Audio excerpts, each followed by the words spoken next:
I spent 3 hours of time that I will never get back, and I learned a lesson I will never forget. We used to do something called Freestyle Friday. Today, it's Freestyle Friday. Next Level Nation today for episode number 2195. Alan and I are going to talk about our lessons, wins from the week. Again, this is going to be a Freestyle Friday. We're not going to title it that because, one, it looks like garbage. And I want it to be more, what are the lessons we can take away that we can share with you? So my car has Wi-Fi, has built-in Wi-Fi. It evidently is the most challenging thing ever of all time to find a way to get it to work. Go ahead. Is it good? I speed tested it today on my phone, and it was 60 megabits per second download, which is good. Yeah. What's the upload? I don't know, because the freaking one I used didn't show me. Also, I need to know the stats on your computer. I will give you the stats. I'll tell you, it's nice. $20 a month. No. I meant...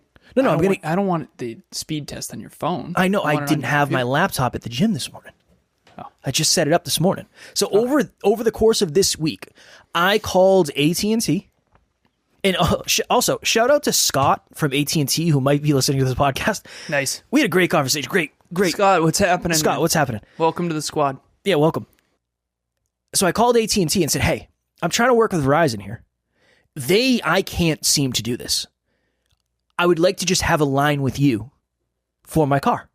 They said, love to. We'd love your money. And nice. Can't do it. It's got to be connected to Verizon. I was like, but I would like one line with you.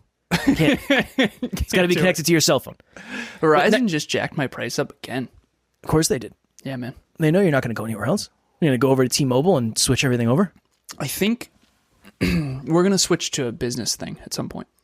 Which will somehow be more expensive, I can only imagine. No. We'll find out. You, me, Emilia, the whole thing. I think you have to have a personal line to get car Wi-Fi. We'll discuss.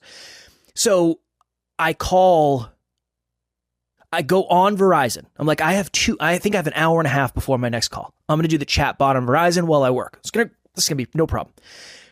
An hour and a half. I literally had the chat bot open while I was doing a podcast pre-call. Because I was like, I've already invested so much time, I can't get out now. We get all the way to the end. They said, have you tried these steps? 4 people. Yes, I've told the previous 3 people I've already tried all these steps. And then it got to the point where I was like, I know more about this than you do. For sure. 100%. I know more about this. I've done more research. Okay. And one time, just real quick, I'm so sorry. I know I keep interrupting you. Yeah. I'm used to it. At one point, we were doing Wi-Fi for our house and trying to make it work. And at one point, I was polite, but the lady at Comcast, I don't remember. But at one point I said, ma'am, I mean this with all the love and respect I can possibly give you. I'm a computer engineer. Did she say, did you unplug it? Did you unplug the router? Yeah. I did. I said, I know. I built my first computer when I was 12. Like, that's when you know you're having a frustrated experience. When you're basically trying to justify why I've tried that. I'm 10 steps ahead of you. Can you get to where the fuck I am? Anyways, all good. It was rough. And we got to the end and they essentially said, well, that's all we can do. And I was like, no. Now, the reason it's not a huge thing. There's not a lot of people that care. There's not a lot of people that want Wi-Fi in their car. They don't care that much. Yeah. I think that's something that will increase, but that's why. Definitely, it's not. It's buried Starlink, in the baby. Starlink. It's buried in the Verizon website. It's buried. You can't find it. So I was like, all right, cool. I'm going to call Verizon. I called Verizon the first time. Nothing happened. So then I was like, I have to go charge my car anyway today. I'm going to go charge my car and I'm going to call Verizon again. It took me an hour. I was like, it's going to take an hour to charge my car from 1% to 100. Mm-hmm. Plenty of time. Nice. No, not plenty of time. I'm on the phone with them for an hour, and eventually it got to the point where they were giving me a bunch of stuff, and I said, I think the issue is we have had a Verizon account with you for over 25 years, and I think we're grandfathered into a certain price, and it will not allow us to add this on. And they're like, no, it shouldn't have anything to do with that. Okay, whatever. We get to the point where they can't figure it out, and they say, we have to escalate this to tier 1 customer service. We'll call you back. So I text my mom because my mom's the manager of the plan. And I was like, I don't know what the fuck's going on. I don't know what's going on. She said, I'm going to change the plan. Like, whatever. Don't worry about it. I'm going to change the plan and then test it. My mom that's my mom in a nutshell. Let's go. So this morning I woke up to that message. I tested, she changed the plan. I tested it. Now I have car Wi-Fi. Nice. The lesson in this, you know how many times I wanted to say, fuck this, it's not worth it? Every time. And I wanted to convince myself, Kev, it's not that big of a deal. I mean, if I don't have a charger at my house yet. So it is. Every time I go, that's an hour. This is a success principle that I want to really hone here. Let's do it. So 1 hour of Kevin's time based on our income goal. 200 million. If you want me on stage, 200 million. Million dollars. All right. So I'm going to take what we're projected for this year. I'm going to divide it by 52. That's how much we need to make per week. And I'm going to divide that by 2. And I'm going to divide that by, how many hours do you work a week? I don't know. We did the numbers. Like what? Front facing total? I don't. Yeah. Give me, and don't include fitness. I'm talking business related activities. Call it 50. Call it 50. Yeah, I would say it's probably closer to 60. Right. So Kevin's time value we'll round it to $100 an hour. And that's every hour on the hour. So every hour on the hour, in order for us to hit our goal, and I divided our business revenue by 2 because I'm obviously valuable as well. I'm obviously also of value. Slightly more, maybe. We'll see. I'm kidding. All right. Kev, you take an hour to charge, and you're sitting there on your fucking phone on social media versus on your MacBook actually being productive. False. Let me interject. I always use my Wi-Fi hotspot. It's just garbage. And I've tried everything. I've gone to 2 different places. They're both at malls. I parked in the one closest to the thing. I sign into the Simon Wi-Fi. It's dog shit. Now I get Simon emails I had to unsubscribe from. I respect it. I appreciate it. Yeah. I've had a Tesla for 2 years, man. Excuse me. Coming up on 3 years, and April our lease is up, so we're excited. But I know the deal. Sometimes it depends on how many people come. Sometimes it's a half an hour. Sometimes it's an hour. Sometimes an hour and a half. It's all good. I am pro electric car. 10 out of 10. Unbelievable. Love it. I know you are too now. Yes, I'm a big fan. But here's the deal. I know Emilia and I, we went on a little mini trip to the lake last weekend. The weekend before. Not last weekend, the weekend before. We went to a Tesla charger behind a Panera that was the slowest I've ever been to, and there was zero fucking service. And I could not work. It was trying to, and again, first world problems, I understand that. I can get 10 times more done if I have good Wi-Fi. When Emilia and I move, because we're moving next year, we're probably going to have tenants here, I said Wi-Fi. It has to have incredible Wi-Fi. Now, fortunately, because of Starlink, all the satellites, there is excellent Wi-Fi available in places where it never was before. And that's only going to increase exponentially over time. There's home, you can get it on your car, there's a whole bunch of stuff you can do. We don't have Starlink yet, that's going to be a next year thing. I'm with you, man. The ability to be productive running an online company, there's 8 billion people on planet Earth, there's 5.65 billion on the internet. If you have an online company or want to start an online company, or you want to be successful on the internet, which is the future, you need to find a way to be productive while traveling. Kevin is a business owner. This is an online virtual company. You have to find a way. And that 3-hour investment costs you $300, technically, your time value. But it's going to pay dividends forever. Okay, so I want to show everyone the numbers. Let's say he spent $300 today on the phone with Verizon because he could have made $100 per hour. And now he's going to say, let's say you get an hour of productivity in 52 times a year, 52, so once a week, 52 times a year. So he basically, 52 times 100 is $5,200. If Kevin could go to the bank, put in $300 and get $5,200 back, that's the trade he just made. Now, this is why it's so exciting to have a company that's growing and successful and being of value, because your time becomes so valuable. And in the beginning, it wouldn't have worked that way. You would have burnt the 3 hours, and then you would have made no money. It wouldn't have even been that. The conversation would have been, it's not worth it yet. Exactly. It's go charge at 9 o'clock at night before you go to bed. and you're in sleep mode already, like whatever, or do jumping jacks outside, whatever, do something else, read a fucking book, bring a book and read a book. It would have been something different. Can you explain that? Because I think that people say, well, you're worth more than that. No, you're not. Not unless you're in demand. Can I explain that? Yeah. What did you used to think about this kind of stuff? Because intrinsically, everyone is of value. Spiritually, we're all of value. In the economy, we all are of different value.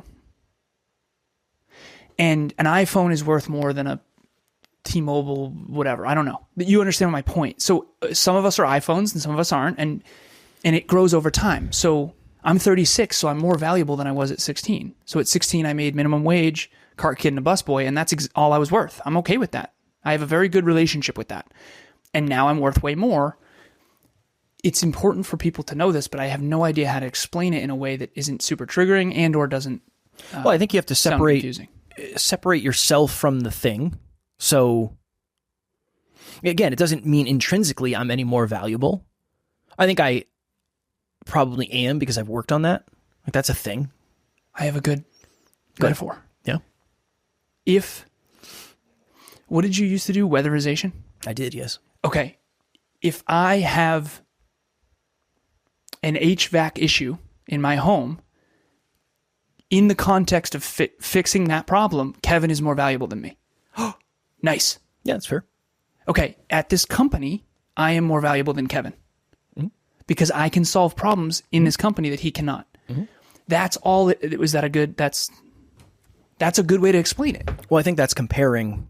I think it's hard when you compare two people because we're talking about one person and one thing, right? If my clients are going to pay me a certain amount of money because I can solve their problems at a different level than somebody else. That's all. Right. So eventually it gets to the point where I have to find a way to buy back the time. It's cheaper to buy back the time than it is to lose the time because with the time I'm buying back, I can make more money. Yes. And then therefore...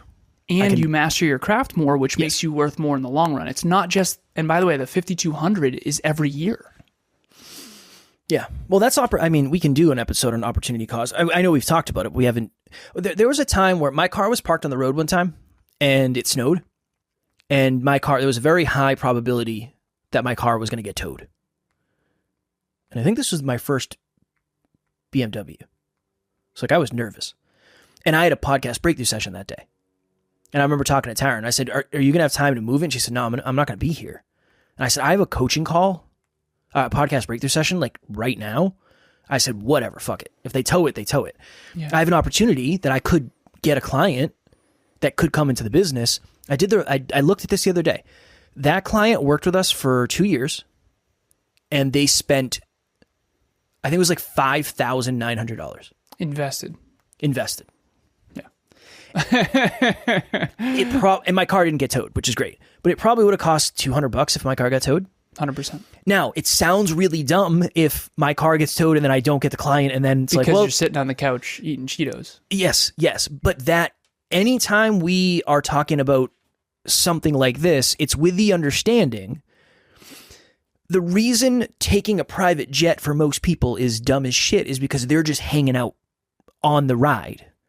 If you're able to work and add value, and in response to your adding value, you get paid, it makes sense because you're actually making more money than you would by not doing the thing in the first place. And that is, it is relatively complicated to explain. And it's the climbing of the ladder. So you invest money to make money. So I invest in certain food.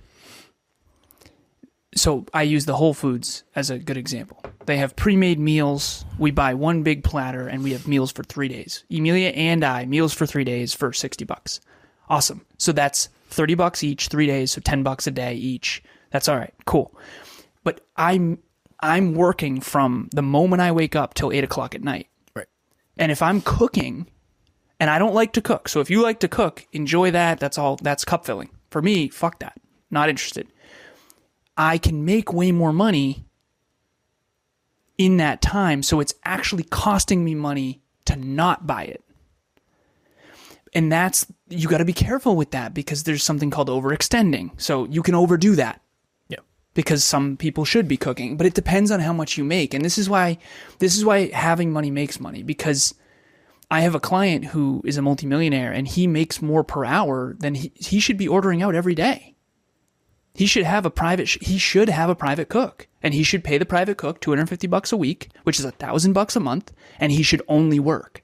Now, that's presupposing he wants to maximize. Right. If you don't want to maximize and you really like cooking and you want to be with your family, that's a different story. And this is why it's so hard, optimization, maximization, all these things. It's very hard for me sometimes with my clients that don't.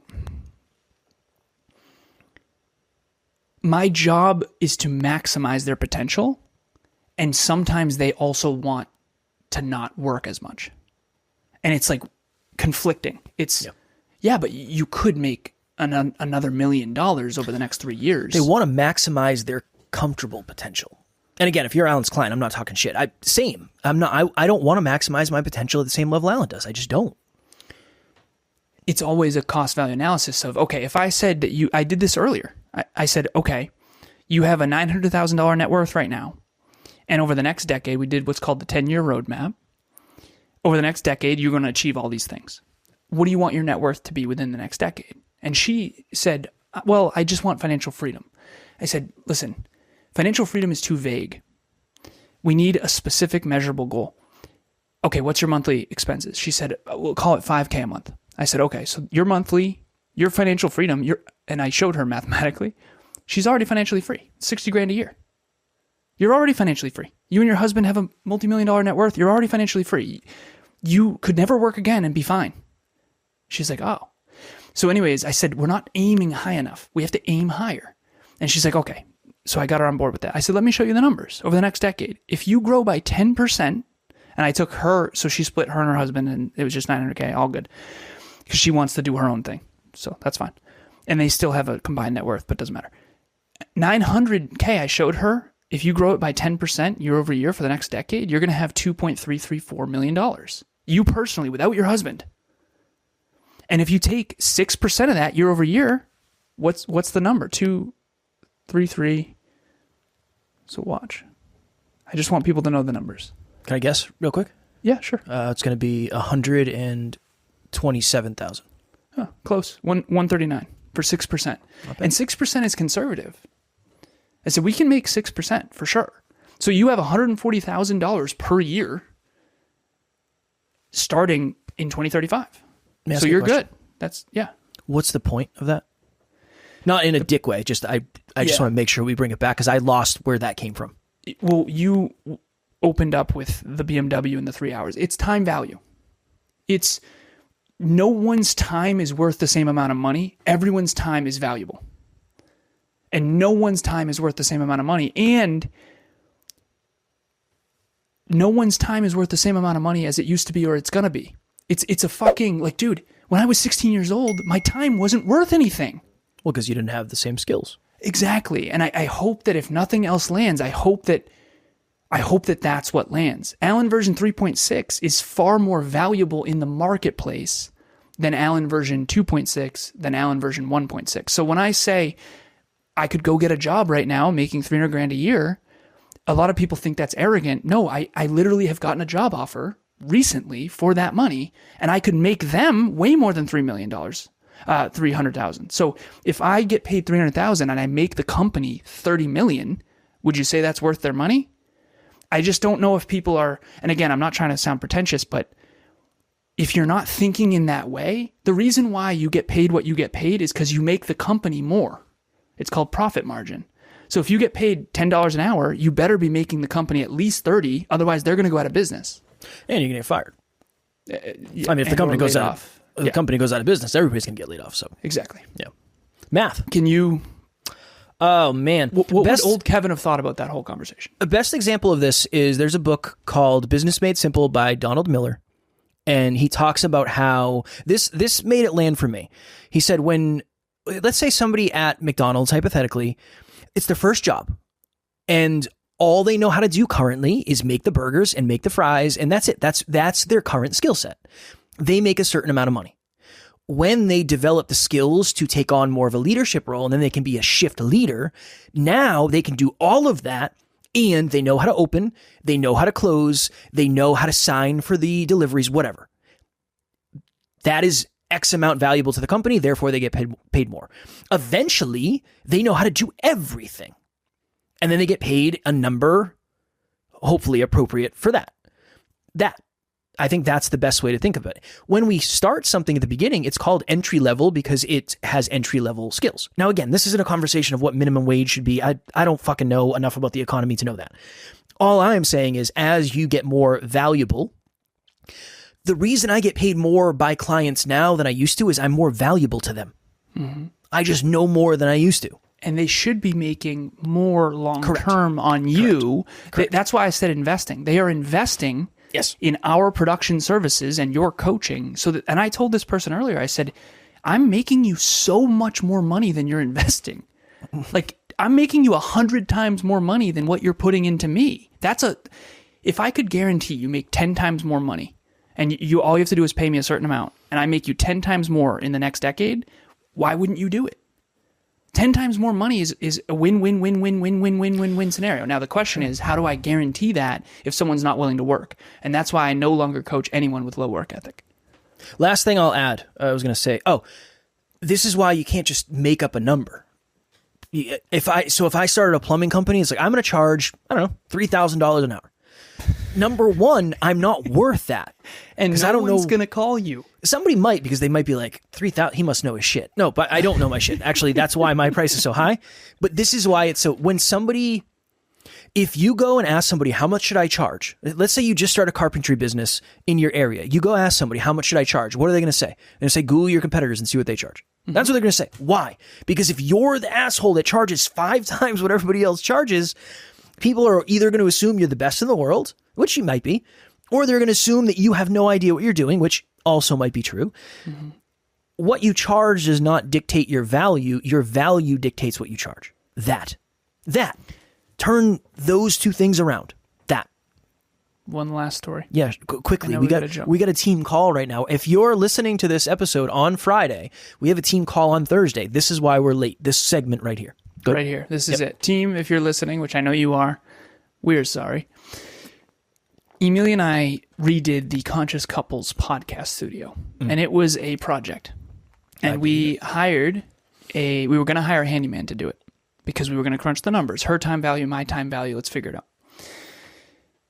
We got a couple quotes, and they were nearly $1,000, and I talked to Emilia, and I said, no, we're going to do it our fucking selves. It took all of Sunday. Home Depot, no, Lowe's. It was a whole thing.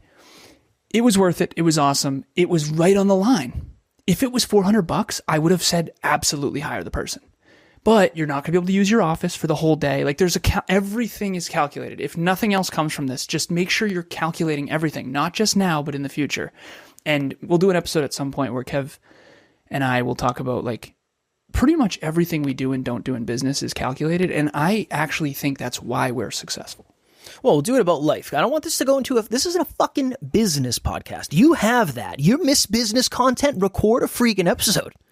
Don't bring it over here. But the principle applies to everyone's success. I know, but this is not a business podcast, and I want to make sure we are talking success principles, not business success. That success principle I understand applies to everyone's career. I understand. So it's your job to make sure that that's my goal. My goal, but I know you'll go off the rail. We're talking about 6% year over year. Hey, you wanted to do a Freestyle Friday. Yeah, I know. I forgot what that entailed. I'm gonna have to keep a tighter leash on the show as we go. All right. If you are looking for help in anything we talked about today, and if you believe that investing a certain amount of money, I'll let Alan talk about that, will bring you way more of that, or investing an hour of your time will create more success, or investing an hour of time into relationship talks will help your relationship, reach out to Alan for all of that stuff. And again, we're very big on that, right? We've invested in coaches and in mentors and that type of stuff. So that's part one. If you're looking for something totally free, we have many things: monthly meetups, free book club, Next Level Nation, there's a million things. So join one of those things if you're looking to get around next level people like yourself. If you've never visited the website, nextleveluniverse.com, go there, check out everything we do. We do live events every year. We have a monthly meetup, as Kevin mentioned, every month. We've got something called the Dreamliner that helps you stay on point. Everything we do and don't do at Next Level University is designed to help you succeed and get to the next level. So check out the website. Everything's on there. And if you have any questions, reach out. That was a hell of a pause because I was ready. Did you hear me take my massive inhale before I close out the show? Did you hear it? Okay. As always, we love you. We appreciate you. Grateful for each and every one of you. And if you are as committed to getting to the next level as you say you are, make sure you tune in tomorrow because we will be here every single day to help you keep reaching. Keep reaching for your full potential, Next Level Nation. And in case you want another business tip, we're here.